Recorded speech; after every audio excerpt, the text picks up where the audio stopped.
Hello good morning friends, this is Akash Almule once again. आपका मेरे YouTube channel Learn Next Nursing में स्वागत है। आज हम यहाँ पे डिस्कस करने जाने वाले हैं जो सीएचओ का exam syllabus. Okay, community health officers की बहुत सारी स्टेट्स में all over India, Maharashtra, Madhya Pradesh, Rajasthan, UP, Himachal Pradesh, then Karnataka, Kerala, all over India में कम्युनिटी हेल्थ ऑफिसर की भारी मात्रा में वैकेंसी आई है। तो चलिए, हमको सीएचओ एग्ज़ाम के लिए क्या पढ़ना है, क्या सिलेबस रहेगा, उसके बारे में हम जानेंगे। बहुत लोगों का सवाल था कि क्या सिलेबस रहता है, किस तरीके से क्वेश्चंस आते हैं, कहाँ से क्वेश्चंस आते हैं। चलो हम यहाँ पे डिटेल एनालिसिस करेंगे, डिटेल सिलेबस में आपको बताऊंगा कि आपको क्या पढ़ना है, एग्जैक्टली क्या पढ़ना है।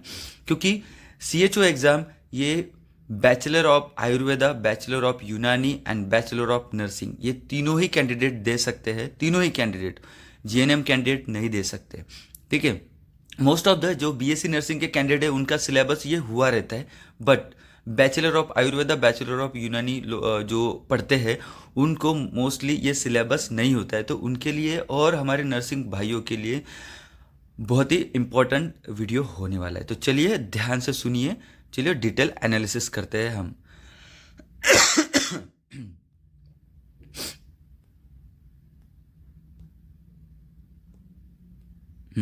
तो चलिए, सबसे पहले तो क्या पढ़ना है आपको, basics concepts of public health. Okay, public health में आपको क्या पढ़ना है।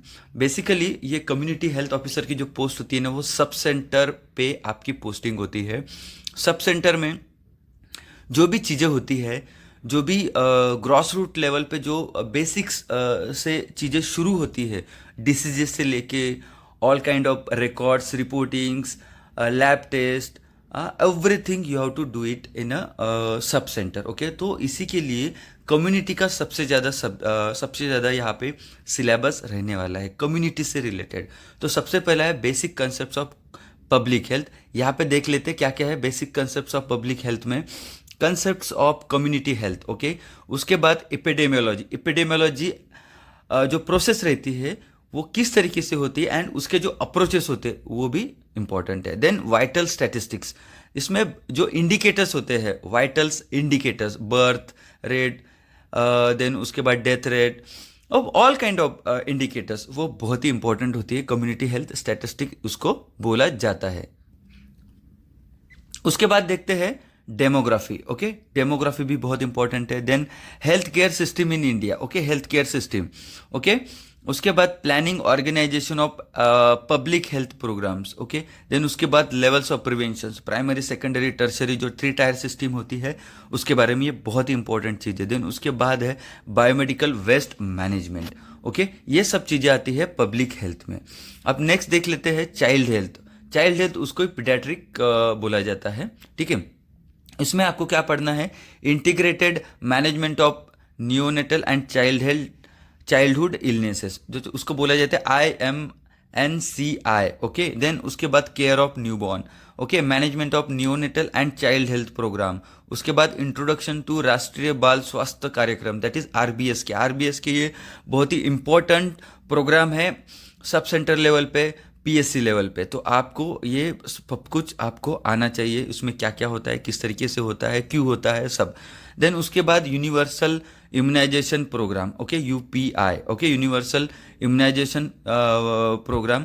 देन उसके बाद लेटेस्ट नेशनल इम्यूनाइजेशन प्रोग्राम, ये आपको आने को होना, किस किस गवर्नमेंट ऑफ इंडिया ने कौन कौन से प्रोग्राम इंक्लूड किए हैं, कौन कौन से किस तरीके से क्या है, कब दिया जाता है, ये सब आपको आने को होना। नेक्स्ट है family planning and adolescent health. Okay, इसमें आपको क्या पढ़ना है, family planning and adolescent health में family planning, spacing techniques, family planning and counselling. Okay, counselling, family planning and spacing technique के बारे में आपको यहाँ पे सब सेंटर में आपके जो पॉपुलेशन, टारगेट पॉपुलेशन रहता है उसको आपको बताना है। एलिजिबल जो कपल रहते हैं, टारगेट पॉपुलेशन रहता है, उनको आपको काउंसलिंग करना है। उसके बाद एमटीपी एक्ट के बारे में आपको पढ़ना है। दूसरे टाइप्स ऑफ मेडिकल एबॉर्शन के बारे में आपको पढ़ना है। उसके बाद ऑब्स्टेट्रिक्स एंड गायनेकोलॉजिकल, ओबीजीवाई जो कंडीशन रहती है वो कंडीशंस। ठीक है, उसके बाद एक counselling in reproductive and sexual health. Okay, okay, counselling बहुत ही इंपॉर्टेंट है रिप्रोडक्टिव एंड सेक्सुअल हेल्थ के बारे में। इसमें बेसिकली टीनेज एंड एडोलेसेंट ये सब आएंगे उसमें, एंड मिडिल एज पॉपुलेशन भी आएगा। उसके बाद problems of adolescent. Okay, basically जो ग्रॉस रूट लेवल होता है, सब सेंटर लेवल पर होता है, एडोलेसेंट के जो प्रॉब्लम्स वो आइडेंटिफाई नहीं किए जाते, तो आपको बेसिकली ये आइडेंटिफाई किया जाता है, तो इसके रिलेटेड ही आपको बहुत सारे क्वेश्चंस एग्जाम में आ सकते हैं। Then management of teenage pregnancy, ये भी आपको क्वेश्चन आएगा। Then maternal health. Maternal health में आपको तीनों प्रकार के, जैसे एंटीनेटल केयर, उसमें 3 visits, okay, then intranatal care, okay, then postnatal care, okay, इसके रिलेटेड जैसे पीपीएच के बारे में वगैरह क्वेश्चन आ सकते हैं। Early identification, management and referrals and complications. Then reproductive and child health programme के बारे में भी सवाल आ सकते हैं इसमें। नेक्स्ट है कम्युनिकेबल डिसीज। कम्युनिकेबल डिसीज में आप देख सकते हो epidemiology of communicable disease, vector borne disease, infectious disease, zoonotic disease, okay, तो ये सब आपको पढ़ना है। नेक्स्ट है उसके बाद non communicable disease. Non communicable disease में epidemiology of non communicable disease, occupational disorders.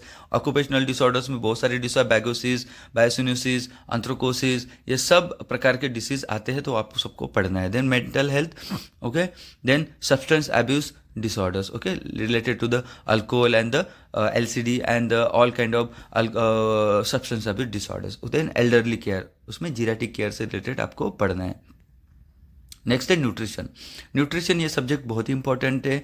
As you work as after the CHO exam you are going to posted in sub centre, okay, और sub centre में क्या रहता है, sub centre में आपको basically RCH programme, reproductive इसमें health में आपको प्रेगनेंसी के दौरान माता को जो भी फीमेल्स रहती है उनको counselling as well as nutritional programmes के बारे में बताना होता है, तो इससे रिलेटेड बहुत सारे क्वेश्चंस आ सकते हैं। Okay, introduction to nutrition, nutritional assessment कैसे होता है, किस तरीके से किया जाता है, किस तरीके से आइडेंटिफाई किया जाता है, ये आपको आना होना। Then nutrition during pregnancy and lactation. Then nutrition for infant, child, adolescent and elderly, nutrition deficiency disorders भी, okay, food borne diseases, then food adulteration and safety, ये भी क्वेश्चन आ सकते हैं। नेक्स्ट उसकी general medicine and medical emergencies. इसमें क्या आता है आएगा, common conditions like respiratory condition, gastrointestinal tract disorders, heart, urinary system, blood related disorders आपको पढ़ना है। कॉमन कंडीशंस लाइक ENT से आएगा, first aid, common emergency, epistaxis, then sting bite, then उसके बाद स्कॉर्पियन बाइट, स्नेक बाइट से रिलेटेड questions आ सकते हैं। देन डिजास्टर मैनेज में आपको ट्रायल सिस्टम के बारे में आने को होना, किस तरीके से आपको ट्रायल सिस्टम अप्लाई करना है।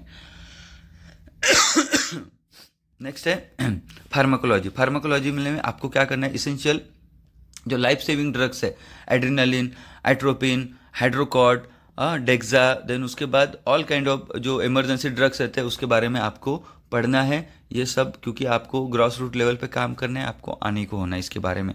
देन जनरल सर्जरी में क्या आएगा, बर्न्स एंड ट्रॉमा के बारे में। मोस्टली हो सकता है कि कोई ट्रॉमा हो जाए, इमरजेंसी में एक्सीडेंट हो जाए आपकी जगह पे या कुछ अर्थक्वेक हो जाए, तो आपको वो मैनेज करने को आने को होना और आपको पता भी रहना चाहिए, तो इस रिलेटेड क्वेश्चंस आ सकते हैं।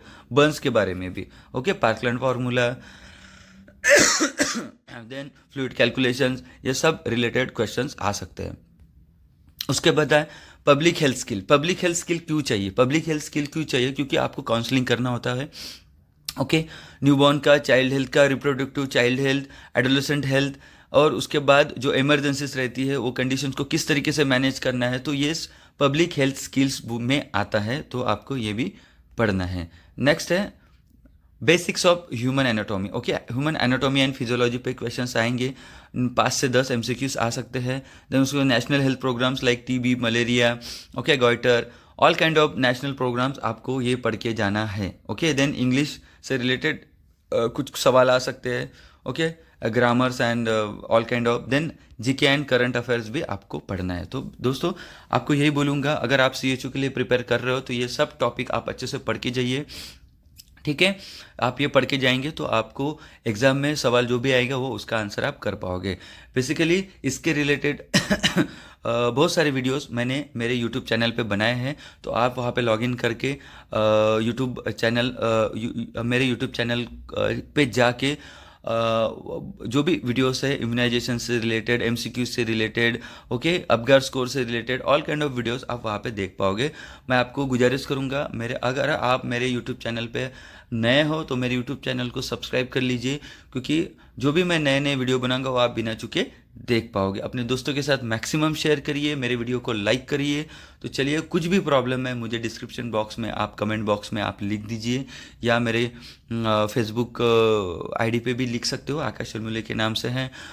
मेरे इंस्टाग्राम आईडी पे भी आकाश शर्मुले 00 नाम से है, वहाँ पे भी आप लिख सकते हो। कुछ भी प्रॉब्लम है मुझे व्हाट्सअप भी कर सकते हो, ठीक है, या मेरा टेलीग्राम चैनल भी है, और वहाँ पे भी आप ये कर सकते हो। मैं डिस्क्रिप्शन बॉक्स में टेलीग्राम चैनल के बारे में, यूट्यूब चैनल के बारे में और मेरे फेसबुक चैनल के बारे में आईडी दे दूंगा, वहाँ पे आप मुझे कोई भी क्वेश्चंस पूछ सकते हो। थैंक यू दोस्तों, जय हिंद।